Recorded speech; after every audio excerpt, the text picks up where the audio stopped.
Nisha Dhingra. I'm a content writer and a clinical psychology intern at CEREFE. And CEREFE Counseling and Wellness Center is an all-woman initiative driven towards mental well-being.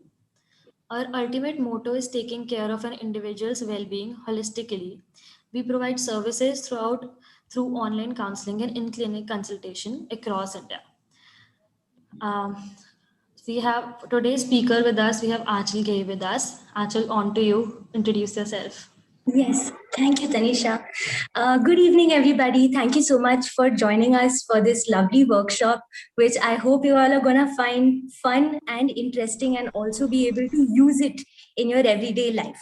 So, my name is Anchal Gehi. I am a creative arts therapist. I've been practicing since the past 4 years, and I work with adults, children, as well as special needs using music, dance, art, and all kinds of creative mediums to help people develop socially, emotionally, and cognitively. And through today's workshop, I hope you all can also learn some therapeutic methods to help cope and express some emotions which come about every day. So, before I get on to that, I just want to say this is a workshop and in no way a replacement for therapy. So, all the things that you're going to be learning today are therapeutic and not therapy in itself. So, we will also talk about when to seek professional help. And these are just strategies that are going to help you maybe one time. And if you feel that these emotions are bothering you too much and are coming up on a frequent level, then we're going to see when to see a therapist. Okay, so now I'd like to begin with the workshop and I'd like to introduce dance movement therapy to you all. So I'm sure everybody has heard somebody or the other when we're hanging out with them say that I can't dance. I'm sure everybody has heard that. I'm sure I have, like many times, people tell me, oh, I can't dance. And, it's not that they can't move, but they feel a little uncomfortable dancing or they feel a little conscious around people. So they tend to not move. So their movements are going to be a little restricted. Even if they try, they're going to keep their hands closed. Maybe their legs are not going to be as far apart. Maybe they're not going to add too much energy or bounce in their step, and that shows that they're probably dealing with some unconscious difficulties which they may not consciously be aware of. On a conscious level, we may see this person and we'll be like, hey, this person is very confident because he's doing everything in every other area, but when it comes to dancing, they may feel a little stuck, because dancing or movement can bring up some unconscious material that we have stored within us. All of us have unconscious material and beliefs that drive our everyday life. And this unconscious material can be insecurities or self-doubt. And from time to time, when we're dealing with situations, we can get triggered. And this self-doubt or insecurities can come up and bring up some negative feelings which get stuck again in the body. Because this belief is stuck, these emotions also get stuck. So it is very important to recognize these emotions and recognize these thoughts when they come about. Now, the nature of thoughts is that we cannot control our thoughts. We cannot do much about what are the thoughts that are coming to us, what is the content of the thoughts. And a lot of these thoughts are not even facts, but they come up and they can be very uncomfortable. And then we have to be able to catch it. We have to catch ourselves thinking negatively, and then we have to see. Now we're going to learn what to do about it when we catch ourselves thinking negatively or criticizing ourselves. So dance movement therapy is a way to help you cope with these feelings, to cope with these thoughts, and to express them and not suppress them. And by expressing, I mean to recognize that they're there, to acknowledge and accept that they're there. And through movement, we can see where are these emotions stuck and where are we holding too tight and how we can loosen up. And by the end of the session, I hope that everyone starts feeling relaxed, and we're going to have an experiential sharing session so everybody can feel free to share their experiences by the end of it. So what we're going to do in today's session is, there is no right or wrong in terms of moving. Now, everybody is going to have to move according to their own way, to their own natural rhythm. I will be giving certain prompts.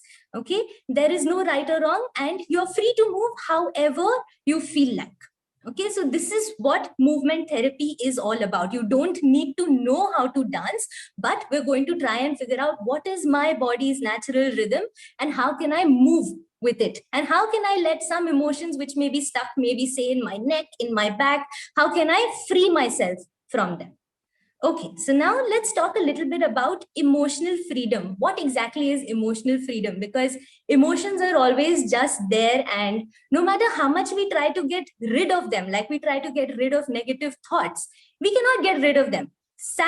Sadness or any kind of difficult emotion is a part of human experience. We have to experience the entire spectrum of emotions as a human being. So what is the best that we can do is we can learn how to cope and express these feelings in a healthy manner so that they don't hinder our mental health, they don't hinder our functioning and our well-being. So thoughts and feelings don't go away. Like I mentioned, that is just the hard fact. And it is something like maybe you have a relative and this relative is not welcome at home, and you don't want to see this relative because maybe this person is constantly comparing you to somebody else, or they're saying sarcastic statements, and you just don't like their vibe, but they're your relative and they've come home.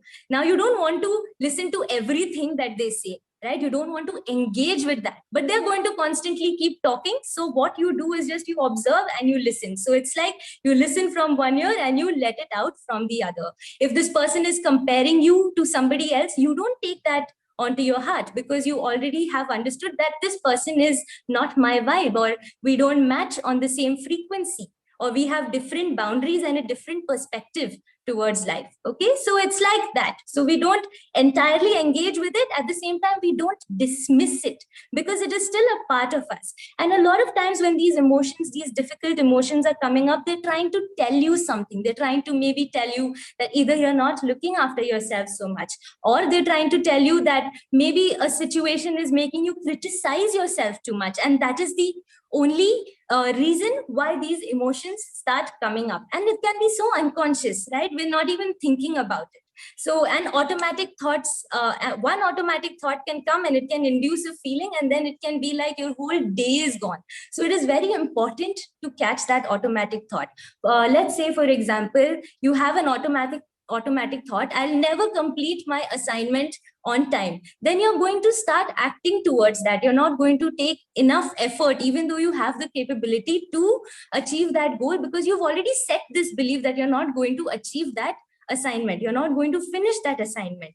And so this is something that we need to be aware of, catch it, and then cope with it. And then we have to learn how to be with ourselves. So today's session is going to teach you how to be with yourself, and how to create a safe space for yourself, a non-judgmental space for yourself, where you can explore your own confidence, your own emotions, and express them however you like.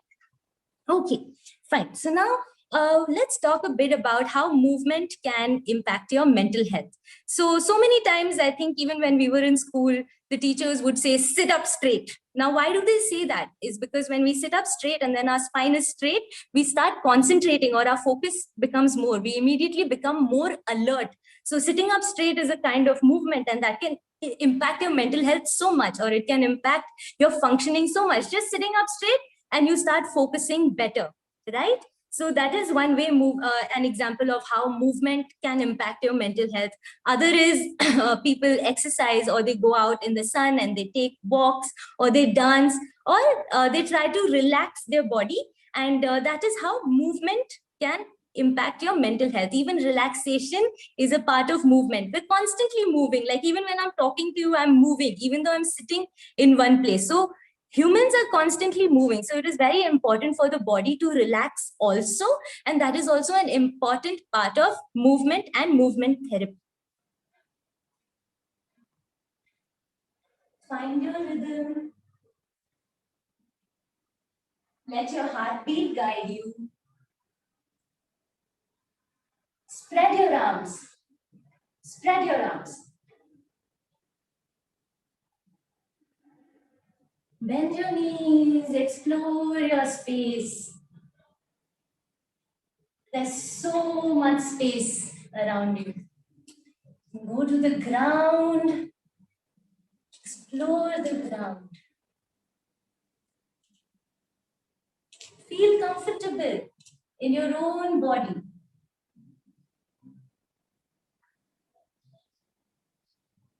If you all want to put off your videos, it's fine. Okay, if anyone's feeling uncomfortable, it's okay. But make sure you're spreading out. Okay? Spread your arms up. Move. Feel the spaces between your body.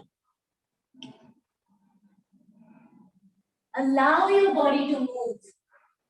Now, nobody is watching you. Even I'm not watching you. Only you are watching yourself. Move. Free your neck.